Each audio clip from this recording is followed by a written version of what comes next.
Në shkollën Kolid Romeno në Shkodër po vjen me intensitet të lartë rikonstruksioni plot i saj, fal investimit të Bashkisë Shkodër.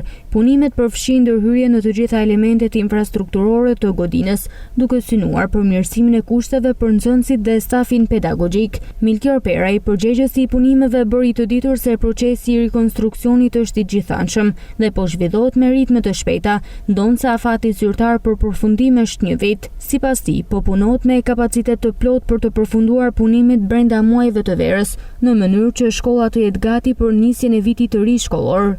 Punimit po ecin me ritme të mira, të kënaqshme. Kemi filluar se në nëntor, kemi 1 vit afat, por ne mendojmë me kap sezonin e ri shkollor, se mendohet me kap shtatorin do të thotë. Sistemi elektrik, sistemi hidro, mbrojtja ndaj zjarrit.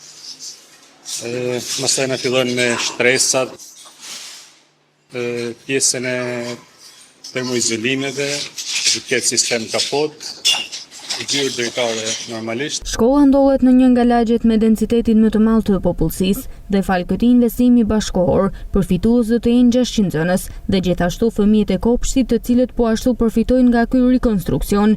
Ky investim është pjesë e një programi më të gjerë të Bashkisë Shkodër, e cila po punon paralelisht në disa shkolla të qytetit për të garantuar standarde më të larta në arsim.